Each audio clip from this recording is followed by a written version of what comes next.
Our story begins with the city of Mecca. It is said that when Adam and Eve were first expelled from paradise, the two were separated, with Eve having landed near the city of Mecca and Adam having landed somewhere in the Far East.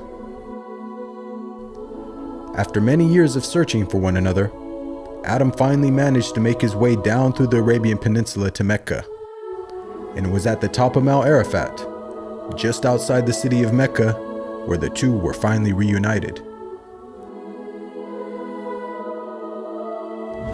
Mecca is also significant because it is considered the first place on earth that God Almighty was worshipped alone. And so, it was at that very spot that Abraham and his son Ishmael built the first house of worship for God.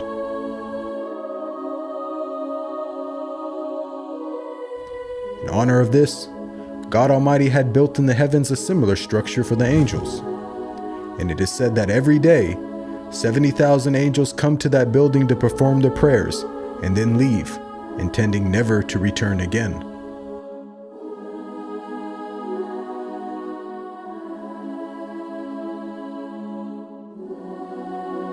When Abraham and Ishmael had finished building the sacred house, there was still one brick that had to be put in its place.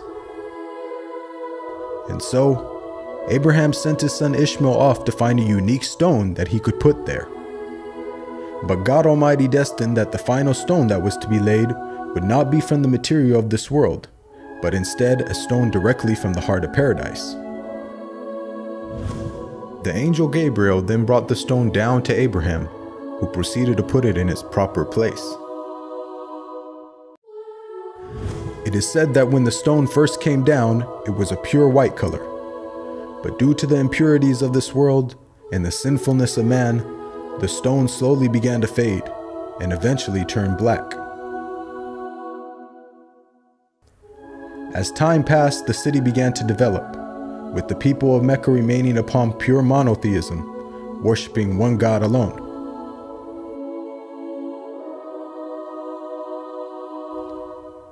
This despite the fact that their neighbors in Egypt, Mesopotamia, and the Levant had been practicing paganism for centuries.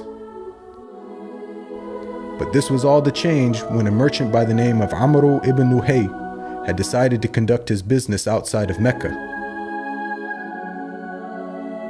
Amr then proceeded to journey northwards until he reached the lands of Levant. There, Amr would witness for the first time things like modern architecture, advanced literature, and of course, the practice of paganism. Amr was so impressed by all that he had seen that before leaving, he asked if he could take one of the idols back home with him. The people agreed, and so Amr took the idol and placed it along with the other goods and merchandise in his caravan.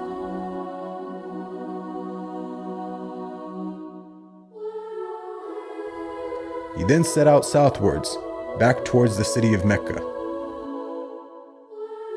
When Amr arrived back home, he immediately took the idol and placed it right in front of the sacred house. He then proceeded to tell the people that this was now going to be the God that they worship. Sadly, this concept faced little, if no resistance. And as time passed, the people began to worship more and more different idols, until it is said by the end of the 6th century, there were over 360 different idols surrounding the sacred house in Mecca.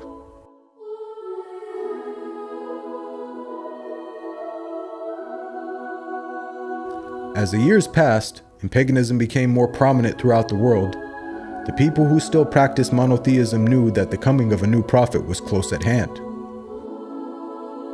And so, either through deductive reasoning or through interpretation of their holy text, many had concluded that the Arabian Peninsula was the most probable place God would send his new prophet. For at the time, the Roman Empire and the Persian Empire had extremely repressive governments and were hostile towards any type of rebellion, be it ideologically or politically. While the Arabian Peninsula, on the other hand, though also deeply mired in paganism, was a land ruled by tribal law and never had a real central government. As time went by, It appears that more and more people began to move down to the Arabian Peninsula to await the coming of the next prophet. And so, in the very land in which man first worshipped his Creator, and where Abraham built the first house of worship for God alone, it was there where God had destined his last and final messenger would emerge.